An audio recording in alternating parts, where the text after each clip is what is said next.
Bound and veiled on the block, rejected by every man in town, she was sold to a cowboy whose choice would change his life forever. Give her back, or you're a dead man. That was the threat waiting 3 days down the road, though on the morning this story starts, in the dust of Split Rock's Market Square, Wyatt didn't even know her name yet, let alone that 18 armed riders would come hunting for her before he ever got her home. 3 days earlier, Wyatt had ridden into Split Rock chasing. Nothing but rumor. 40 head of his cattle had gone missing in the dead of night, and every trail he'd followed pointed back toward this sun-blasted little town at the edge of the territory. His horse, a big raw-boned gelding named Duke, was worn thin from the ride, and Wyatt himself hadn't slept a full night in 3. All he wanted was a meal, a cold drink, and a name worth chasing. He hadn't planned on walking into a slave market, but there it stood, right in the middle of the square, a rough wooden platform, a restless crowd of dusty coats, and a fat auctioneer mopping sweat from his neck with a stained handkerchief. Wyatt hated places like this on principle. He'd seen one before, years back, and the memory of it still sat behind his ribs like a stone that never quite went down. His boots kept moving. This wasn't his fight. This wasn't his business. Then the auctioneer announced the last lot of the day, and a woman climbed the steps alone. A heavy black veil hid her face completely. A torn, dust-colored dress hung off her frame, clearly cut for someone else's body. Rope bound her wrists in front of her, and she walked the way a person walks when they've been forced to travel a long distance against their will. Slow, deliberate, dragging her feet just slightly. The murmuring crowd went quieter. "Who'll start the bidding?" The auctioneer's voice boomed out over the square like she was livestock. He was trying to unload before nightfall. Nobody answered. Men shuffled their boots, traded glances, and started drifting toward the shade of the storefronts. One by one, a voice near Wyatt guessed she must be sick under that veil. Another guessed worse, old maybe, or scarred beyond looking at. Why else would anyone bother hiding a face? The price dropped. $1, then $2, still nothing.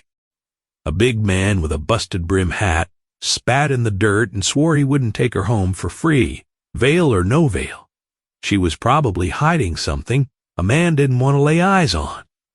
A ripple of laughter passed through the onlookers. Farther back, a woman clutching a basket of eggs whispered to her neighbor that decent folks ought to look away from a spectacle like this one, though neither of them actually moved. Somewhere near the livery, a dog barked at nothing in particular, and dust kept drifting across the square. In thin, restless sheets, catching the low afternoon light, the veiled woman never flinched through any of it, never even turned her head. Wyatt nearly walked off right then.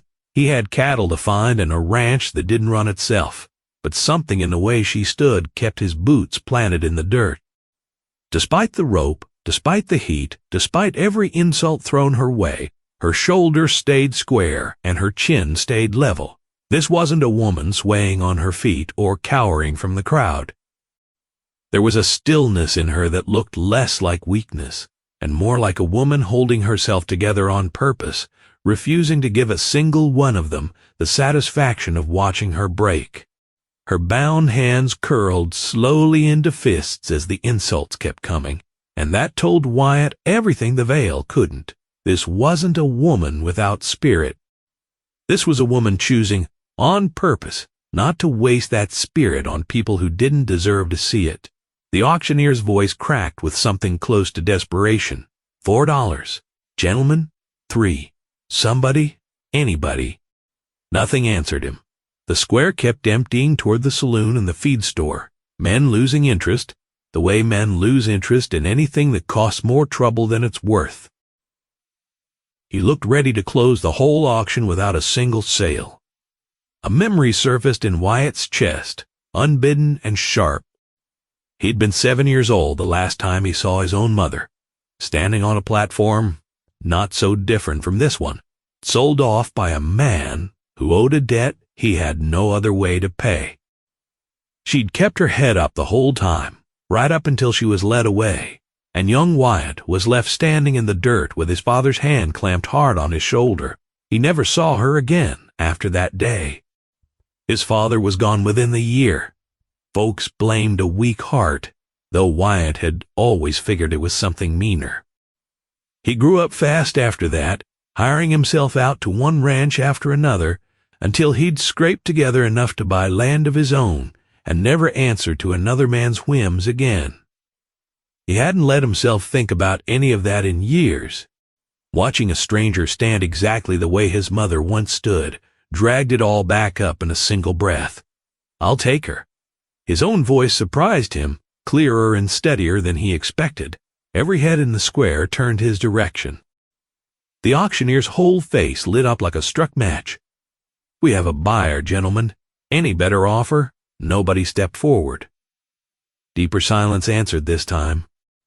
An old man with a white beard hobbled close and gripped Wyatt's arm, warning him low and urgent that whatever hid under that veil was trouble, that a smart man walked clean away from trouble he didn't understand. Appreciate the advice. Wyatt didn't take it. He counted 4 silver dollars into his palm and tossed them up onto the platform, and the auctioneer snatched them from the air with both hands, grinning wide enough to show every crooked tooth left in his head. "Sold. She's yours now, friend, and may the good Lord help you." The ropes came free under a rusty knife. The woman rubbed slowly at her wrist, but the veil stayed exactly where it was, and when she came down the steps, her movements carried a grace that had nothing to do with sickness or old age. Somewhere behind them, men were already laughing over the fool who'd paid good money for a mystery. Wyatt didn't much care. He'd made worse trades for far less reason in his life. "Come on." He turned toward Duke without checking to see if she'd follow. She did, silent as a shadow, and when he swung up into the saddle and offered his hand down to her, she studied him a long moment through the veil before finally taking it.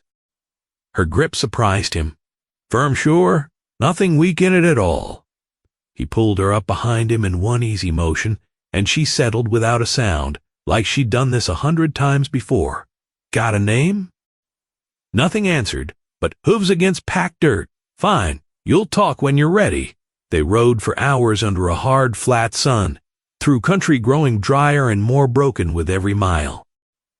Duke knew the way home well enough that Wyatt could let his mind wander some, but a feeling kept snagging at the back of his neck, a sense of being watched that never quite let go, no matter how many times he checked the empty road behind them. The woman never asked where they were headed, never complained about the heat or the hours in the saddle. Her silence wasn't cold. It felt watchful instead, like she was listening for something Wyatt hadn't learned to hear yet. Duke's ears kept flicking backward every so often, restless in a way that had nothing to do with the heat, and Wyatt found himself checking the empty road more often than made sense for a man who told himself he wasn't worried. The country out here offered nowhere to hide. Flat scrubs studded with cactus and low sun-bleached rock, visible for miles in every direction, which meant anyone following them could see just as far as Wyatt could. The sun began sliding toward the hills, streaking the whole sky orange and red, and that was when Wyatt spotted it, a smear of dust on the horizon behind them, moving too fast and too steady to be wind riders. He counted quick. 4, maybe 5, coming on hard. Trouble. She'd already seen them. Her hands tightened suddenly at his waist. Her breathing changed. There was no outrunning anything on a horse that had already covered 30 miles. Off to the right sat a jumble of boulders, the only real cover for a mile in any direction, and Duke was already turning that way before Wyatt finished deciding. "Hold on." Duke found one last burst of speed from somewhere and carried them into the rocks. Just as the riders closed the gap, Wyatt swung down, hauled the woman off behind him, and pushed her low behind the biggest boulder he could find. "Stay down." Not a sound. A sharp nod answered him, and Wyatt grabbed his rifle and settled into a clean line on the trail. The riders reined up 50 feet out, spreading into a loose half circle. Dirty coats. Guns worn easy on the hip, the way men wear guns they've used before. Their leader carried a scar splitting his cheek from ear to jaw, and a grin that never once reached his eyes. "Looks like you bought something interesting at the market today, stranger." Wyatt's rifle stayed level on the man's chest. "My business, right on." "Mine too." The grin widened. "We're the ones who put that woman on that block. And we've come to take her back." "Then why sell her at all?" A question meant to buy time, nothing more. "Figured somebody'd pay real money," the leader said, shrugging like the whole thing hardly mattered.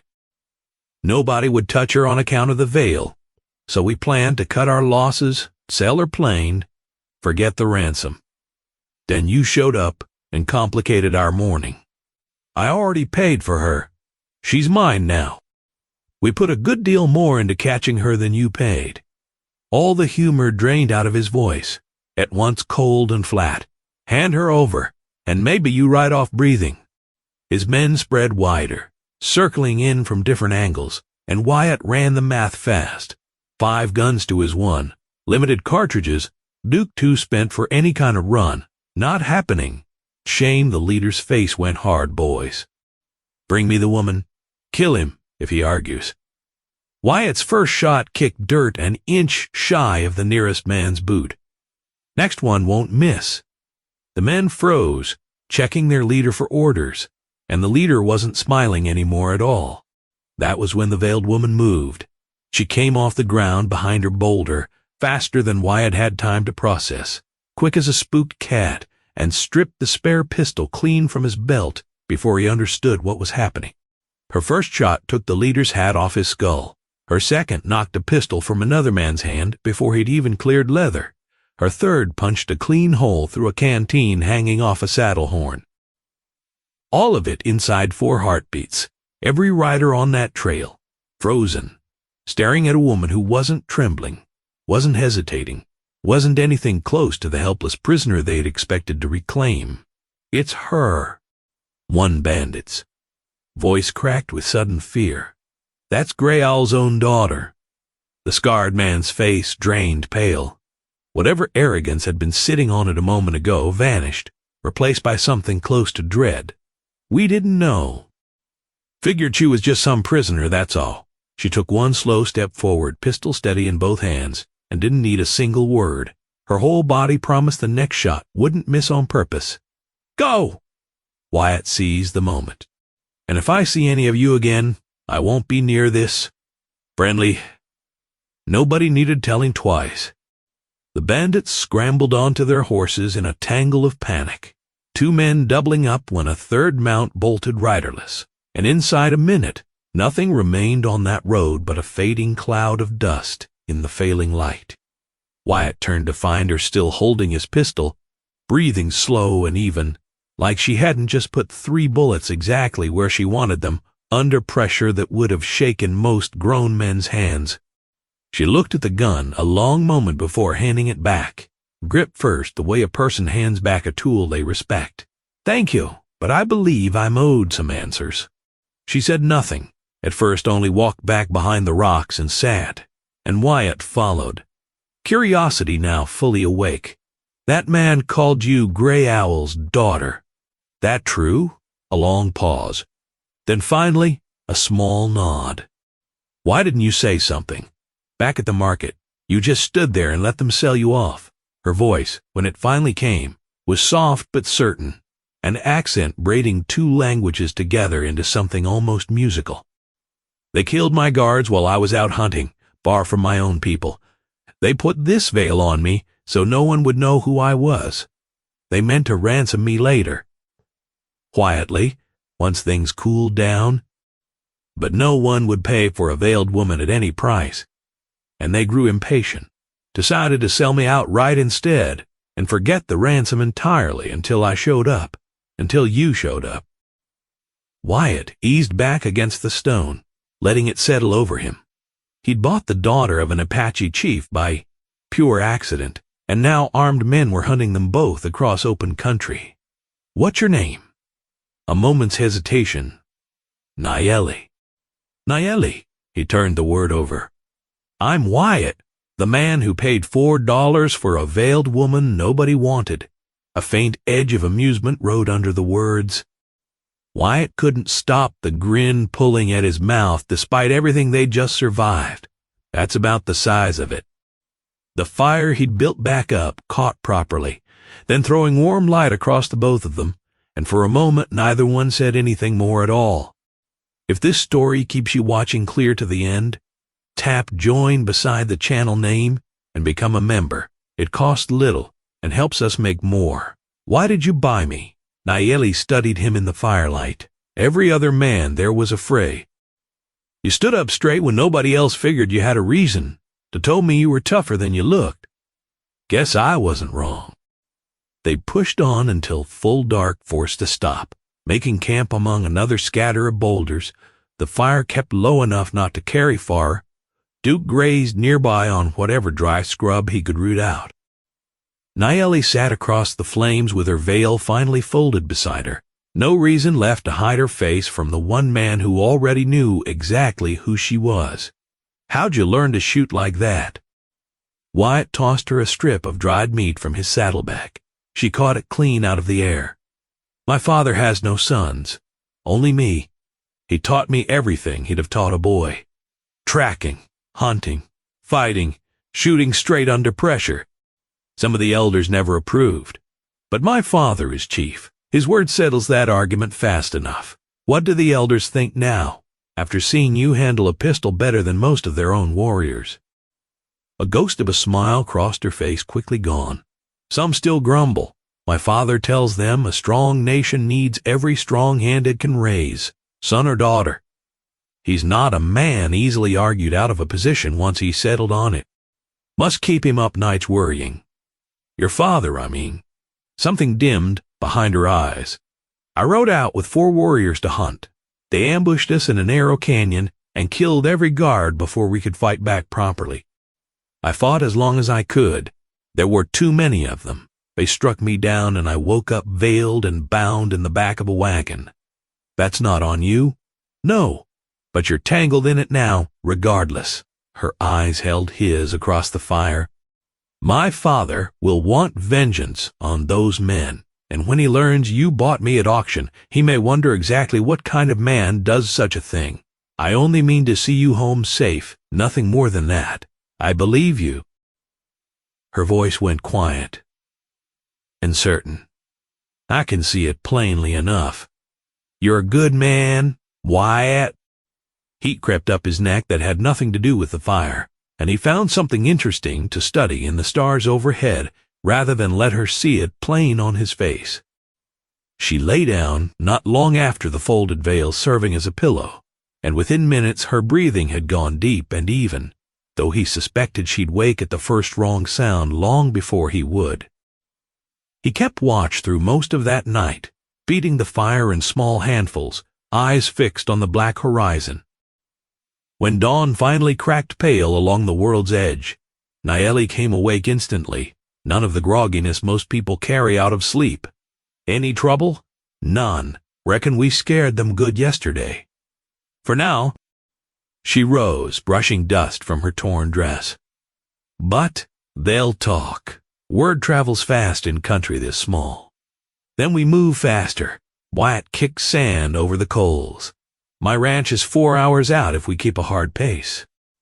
They mounted again, and this time Nayeli took his offered hand without a moment's hesitation, settling behind him like they'd made this exact ride a dozen times already. The sun climbed and brought its usual brutal heat along with it, and they rode a good hour in silence before she spoke again. Wyatt, why do you live out here alone? No family at all? The question caught him off guard. Had one. My mother was sold off when I was 7 years old. My father was gone the year after. Folks called it a weak heart, though I've always figured it for something meaner than that. I grew up hiring myself out on other men's ranches till I'd scraped together enough to buy my own and never answered to anybody again. I'm sorry. It sounded like she meant it clean through. Now I understand why you bought me. You saw her standing in me. Wyatt didn't answer, mostly because she wasn't wrong and there wasn't much left to add. My people believe the ones we've lost never truly leave us. She kept her eyes on the trail ahead. They live on inside us, and they guide us when we let them. Your mother would be proud of the man you grew into. Something loosened behind Wyatt's ribs and had stayed clenched tight for 20-some years. Nobody had ever put a thought like that in front of him before, and all he managed in return was a rough, quiet thanks that seemed to satisfy her fine. "Tell me about your father," Nayeli said after a while, the silence between them grown comfortable rather than heavy. "What kind of man was he before the grief took him?" "Quiet. Steady. Good with horses, better with cattle. Never raised his voice much, even when he had cause to." Wyatt turned a memory over slow, like he hadn't looked at it straight in years. "After my mother went, something in him just went dim, like a lamp turned low. He kept working the same, kept talking the same, but the light behind it never came back." "That is its own kind of loss," Nayeli said, quietly. "Losing someone while they still stand right in front of you. Never thought of it that way. But you're not wrong." They rode on through country, turning slowly greener, rocky desert, giving way to scattered trees and thin ribbons of creek water, better grazing the further they traveled. Cresting a low rise, Wyatt reined up hard enough the Duke snorted in protest. Below them spread, across his own home ground, sat close to 18 riders. Some had already torn down sections of his fence line. Several carried unlit torches, ready and waiting, and none of it looked anything like a friendly visit. More of them. Nayeli's voice had gone flat and grim. "Different men than yesterday. Friends of the ones we turned back, most likely." Wyatt bit down a curse. "Come for you, or for me. For keeping you. Word the Gray Owl's daughter rode off with a white man travels faster than we did, it seems. Down below, a man on a pale horse rode the length of the broken fence at an unhurried walk, like he had all the time in the world and knew it. He turned the problem over fast. 18 men were too many to fight head-on, but doing nothing meant losing the one safe place either of them had left standing. Got an idea. He dismounted. Need you to trust it completely. I trust you. Good, because this part turns dangerous. Quick. He laid the plan out plain and fast, reckless, maybe outright foolish, but the only card left to play. Nayeli listened without a single interruption, and when he finished, her mouth curved into something closer to hungry excitement than fear. "Your plan is crazy, Wyatt. I like it. Sure about that? Plenty could go sideways fast. Plenty can always go sideways. That's never stopped a warrior yet." They left Duke hidden, well back among the trees, trained enough to stand quiet without being tied off. "I'll walk in from the front. Pull their eyes to me." Wyatt checked his rifle one last time. "You circle east to the old barn. Chest of weapons under the floorboards. Back left corner. 2 rifles. 3 pistols. Plenty of shells." Nayeli cinched the borrowed pistol belt tight at her waist. "When do I move?" 3 quick shots from me, straight up. That's your signal. Fire from a few different spots inside that barn, fast as you can. Make them believe there's a small army in there instead of just you." She stripped off the ruined dress, left in the plain trousers underneath, better suited for moving quiet and quick. "I'll be ready." Wyatt looked at her a long moment, something crowding up in his throat he didn't have proper words for yet. "Careful. You too." She slipped off through the brush like she'd been born to it. 5 long minutes by count, and then Wyatt walked straight up his own main path, rifle hanging loose, hands open where every man down there could see them plain. They spotted him at once. Shouts went up, guns swung his direction, and a big man in a black hat with a fresh scar over one eye stepped forward like the whole outfit answered to him. "Halt, right there. This your place, cowboy?" "It is." Wyatt stopped, 30 feet out. "What's your business with it?" the big man laughed. "Ours now, unless you hand over what we came for. Got nothing here, that concerns you lying a younger, jumpier man near the fence line spat the word out. We know you're keeping the chief's daughter. Wyatt kept his face flat and puzzled. Live out here alone. Not sure what you mean. Our man saw you buy her at Split Rock. The leader stepped closer, hand resting easy near his holster. A veiled woman turned out to be Nayeli, Grey Owl's own blood. That woman ran off in the night. Wyatt shrugged, like it hardly mattered either way. Took water, took food, probably halfway to somewhere else by now. The men traded doubtful looks. You expect us to swallow that? It's the truth. She fought like a soldier back on the road. No keeping a woman like that penned anywhere against her will. Then you won't mind us searching the house. The leader waved 5 men forward toward the main building. Wyatt needed more time yet. Nayeli couldn't be in position already. Hold on! He raised his voice. If you're set on robbing me blind regardless, at least tell me what's in it for you finding her. The leader paused clearly, a man who enjoyed the sound of his own boasting. Big reward on her. Alive, of course. Her father would trade gold, horses, land, anything at all to get her back. And you're splitting that 18 ways? A little doubt crept deliberately into Wyatt's voice. Doesn't strike me as much of a cut for the men doing the real work. A ripple of uncertain glances moved through the riders. The leader's face darkened, clearly a man who'd planned on pocketing far more than his fair share. Shut your mouth. Search the house. Now. 5 men broke toward the front door at a run. Wyatt counted one more time in his head. It had to be now, and fired 3 shots straight up into the evening sky. Gunfire answered from the barn almost instantly. Nayeli's shots rang out sharp and precise, hopping between angles fast enough to sound like half a dozen guns instead of one. A bullet took the leader's hat clean off. Another kicked dirt between the boots of a man sprinting for the porch. You're surrounded, Wyatt bellowed, pitching his voice to carry the whole yard. 10 men positioned around this ranch. A bald-faced lie, but panic never stops to check facts first. The riders scattered every direction, some diving for cover, others sprinting for spooked horses. Wyatt fired near their mounts' feet, sending 3 animals bolting riderless. Nayeli kept shifting between windows in the barn, her aim close enough to terrify without drawing a drop of blood.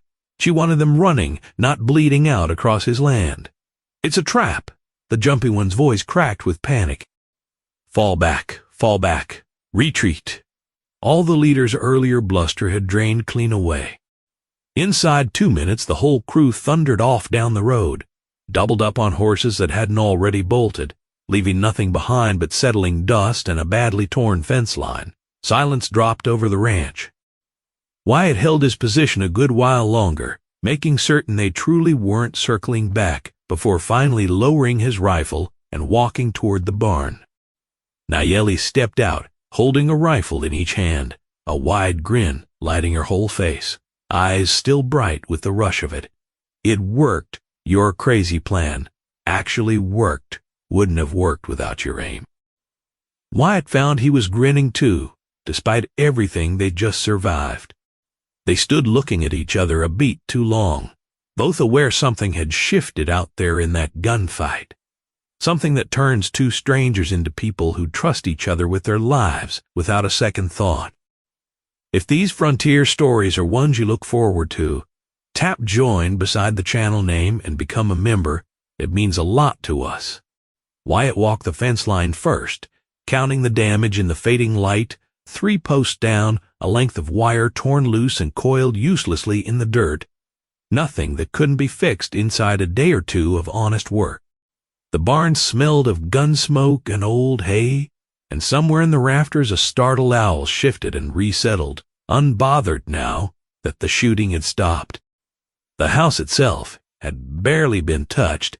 The bandits hadn't gotten far enough to steal a thing before the shooting scattered them.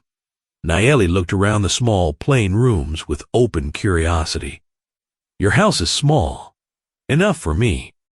1 room, a kitchen, a stall for Duke, Never needed more than that.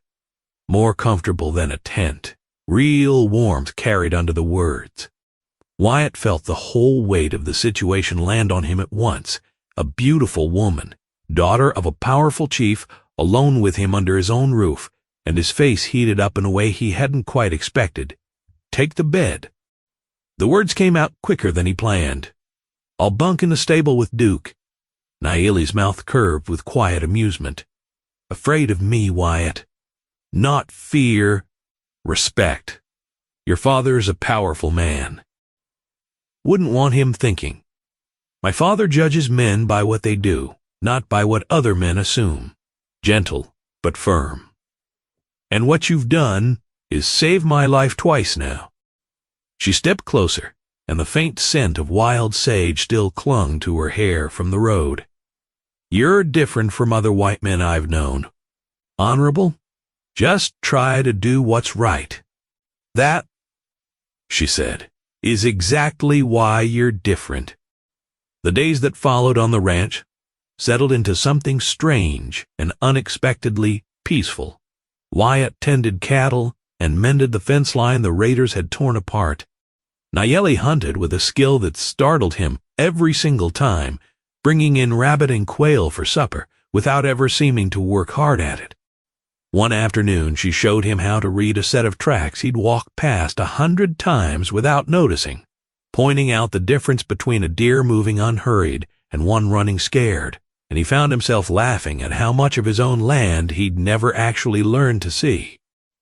In the evenings, they sat by the fire and talked for hours. She told him about her people, about the sacred hills where her tribe made their home, about traditions passed down through more generations than either of them could count.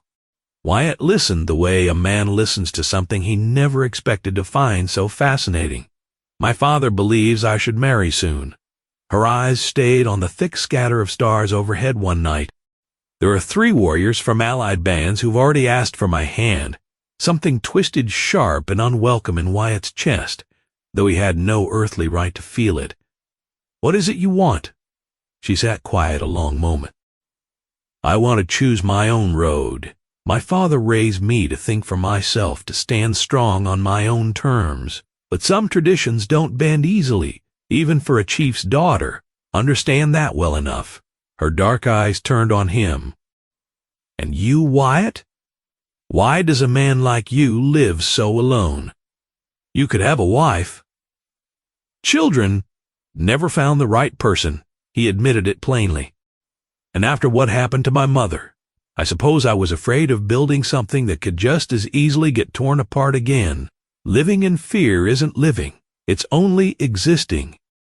The words landed somewhere deep and true, and Wyatt sat with them a long while after she'd gone quiet, turning them over slow in his mind like a stone in his palm. On the 4th morning they agreed it was time.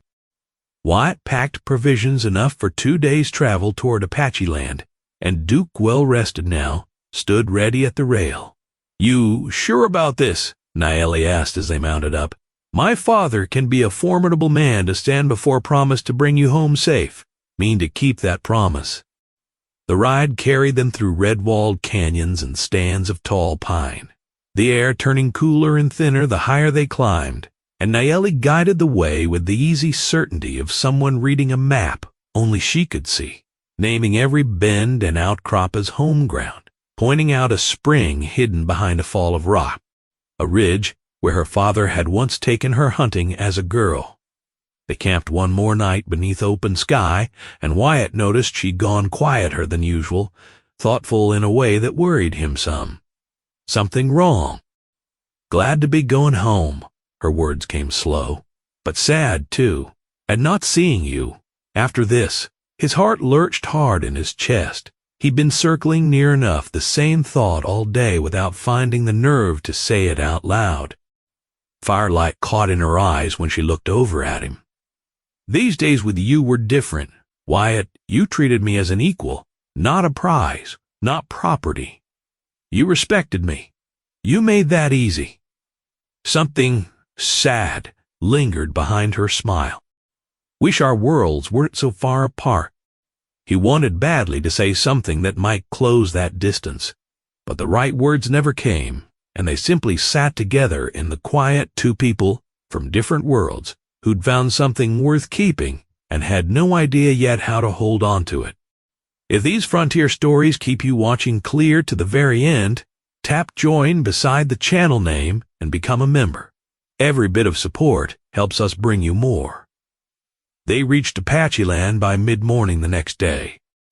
2 scouts found them first. Faces opened with shock at the sight of Nayeli alive and whole. She called out to them in her own tongue, then switched to Spanish so Wyatt could follow along. "This man saved my life. Take us to my father." The scouts eyed Wyatt with plain suspicion but nodded and led the pair onward, through a wide green valley toward the heart of the tribe's main camp. The sight of it stopped Wyatt cold a moment. Dozens of lodges spread across the valley floor, smoke rising lazy from a dozen fires, children chasing each other through the tall grass, women working hides near the tree line, warriors sparring with spears not far off. Somewhere beyond the lodges, a string of horses grazed in a fenced meadow greener than anything Wyatt had seen in months. And the whole valley smelled of wood smoke and pine and something cooking that made his stomach ache with hunger he'd been too keyed up to notice until just then.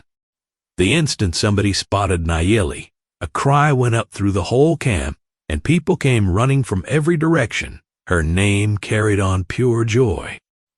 A woman, her mother, Wyatt realized, reached her first, sobbing openly as she pulled her daughter into her arms. Then the crowd parted, and Chief Gray Owl stepped forward. He was an imposing figure, despite years that had clearly seen more than 50 winters, tall and thick through the shoulders, his face carved deep by decades of hard living and harder battles. A ceremonial headdress, crowned with real eagle feathers, sat heavy across his brow. He studied his daughter a long moment, as though he still couldn't quite believe she stood in front of him, then pulled her into an embrace fierce enough to carry every sleepless night since she'd vanished. "My daughter, I feared I had lost you. I'm here, Father." She held him back just as tight. "I'm safe." When they finally separated, Gray Owl turned his full attention on Wyatt, studying him boots to hat with a gaze that missed nothing. "You. The scouts tell me you're the one who brought my daughter home." Wyatt swung down off Duke and stood straight, meeting the chief's eyes without flinching, having learned somewhere along the trail that showing weakness before a man like this would be its own kind of mistake. "Yes, sir. Found her at a slave market in Split Rock, bought her freedom, and kept her safe from the men who came looking to drag her back." A ripple of low murmurs moved through the gathered crowd.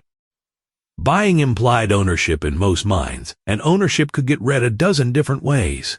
Gray Owl's eyes sharpened. "You bought her. Paid money for my own daughter, Father."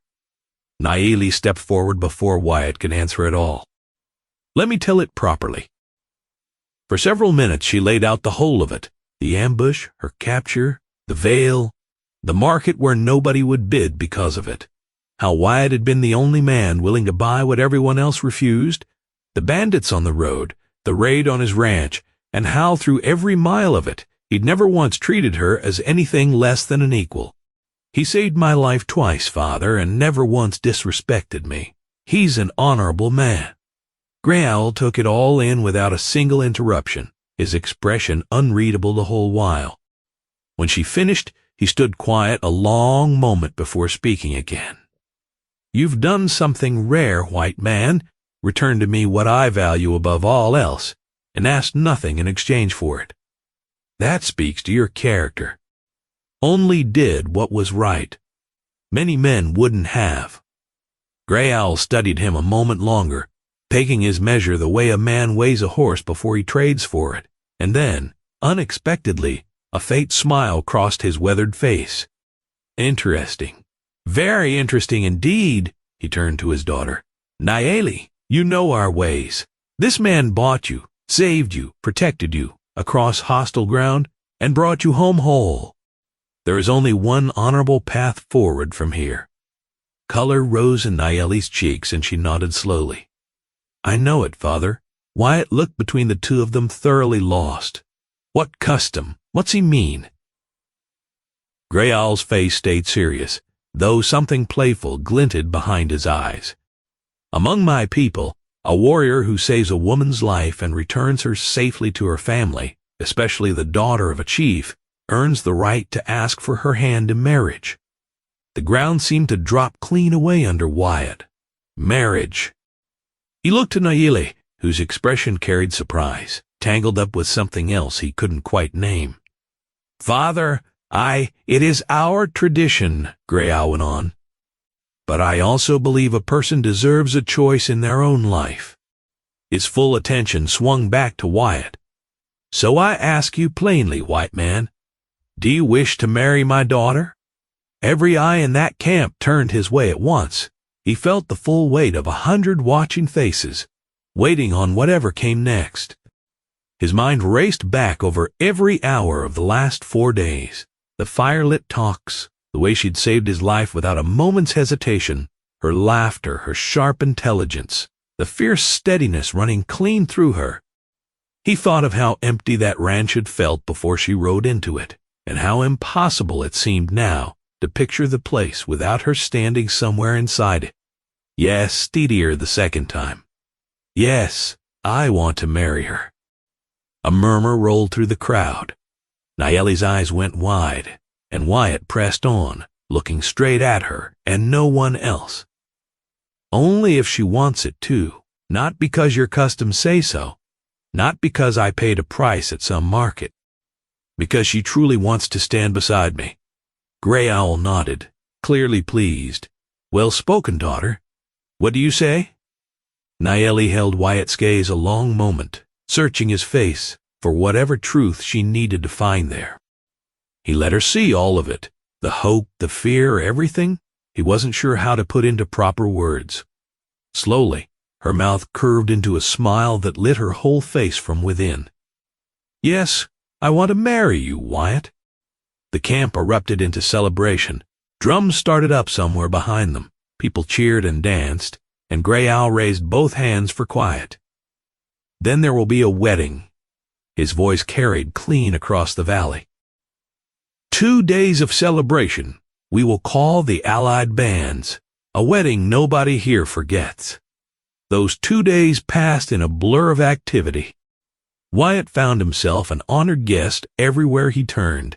Warriors who'd eyed him with open suspicion at first now greeted him with genuine respect.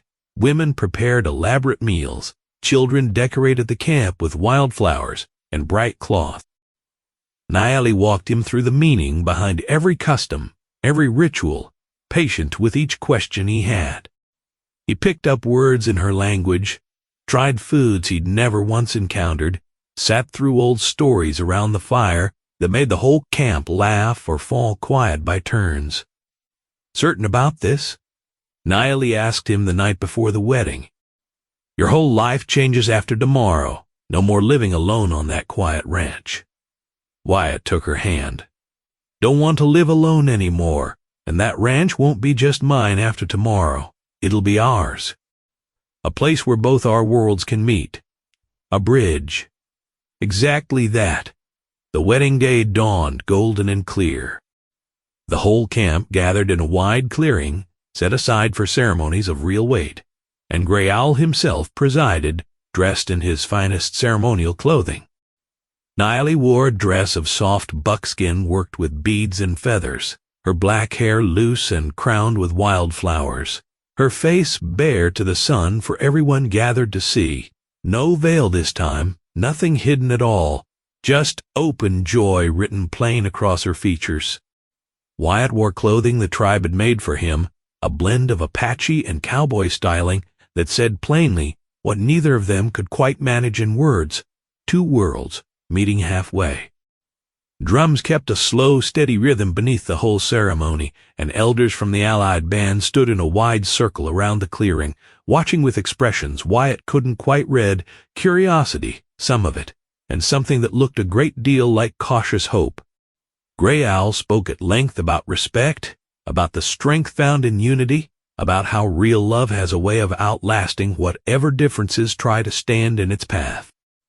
Wyatt and Nayeli held each other's eyes through every word, hands laced together the whole time. When the moment came for gifts, warriors carried forward chests filled with gold, fine furs, beautiful beadwork, more wealth than Wyatt had ever laid eyes on in one place. The gray owl raised a hand before the ceremony could move past it. There is one gift greater than these, one that will change far more than a single household.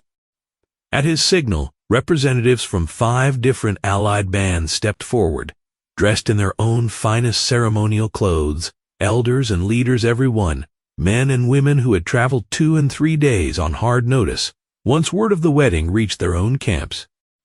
For years, our people and the settlers who came onto this land have fought one another. Gray Owl's words carried grave weight across the whole clearing. Blood spilled on both sides. Pain neither of us has forgotten. But today my daughter marries a white man who showed her honor, respect, and true courage. He turned toward the both of them. Your union proves that peace between us is possible. A hush fell over the entire gathering. So before every witness standing here, I declare this marriage the beginning of a lasting peace between our peoples. Your ranch, Wyatt, will stand as neutral ground, a place where my people and yours may trade, speak plainly, and learn from one another. You and Nayeli will guard that peace together. For a moment, Wyatt couldn't find a single word. He'd bought a veiled stranger at a slave market 4 days back, expecting nothing but trouble in return, and instead found himself standing here with a wife, a family stretching further than he'd ever imagined having, and a peace between 2 peoples resting, somehow, squarely on his shoulders. The celebration ran clean through the night. Music, dancing, more food than any one camp could reasonably finish. Apache warriors and cowboys from the nearest settlements swapping stories and laughter around the same fires, children from both worlds chasing one another through the dark without a trace of the old fear left between them. Later, once the moon climbed high and bright, Wyatt and Nayeli slipped away from the noise to sit together on a flat rock overlooking the whole valley, firelight scattered below them like fallen stars. Who would have believed it? Wyatt studied the valley below. 2 weeks back, I was just a lonely rancher chasing stolen cattle. Now I'm a husband, apparently some kind of peacekeeper, and part of a family bigger than I ever pictured having. Nayeli leaned into his shoulder. Fate has strange plans sometimes. Those men figured they were selling me off as nothing at all. Instead, they led me straight to my own future. Our future. He kissed the top of her head. Our future, she agreed, smiling against him. From across the valley, Gray Owl watched the 2 of them with quiet satisfaction, knowing his daughter hadn't just found a husband, but a true partner, and that his people had finally found a road toward peace they'd been searching for far longer than anyone in that camp could remember. In the seasons that followed, Wyatt's ranch grew into something neither of them had quite pictured on that first hard ride out of Split Rock. Apache traders came and went along a worn new path through the hills. Cowboys from the nearest settlements learned to sit at the same fire without reaching for their guns, and children from both worlds grew up together, not knowing there had ever been a reason to be afraid of one another. Duke grew old and lazy in a pasture full of new foals.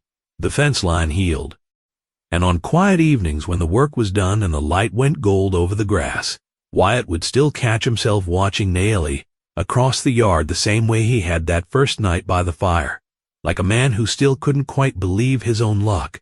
Out on that ranch where 2 worlds had learned, against every expectation, to meet somewhere in the middle, Wyatt and Nayeli spent the rest of their days proving that the differences everyone swore would divide them never truly had to divide anything at all.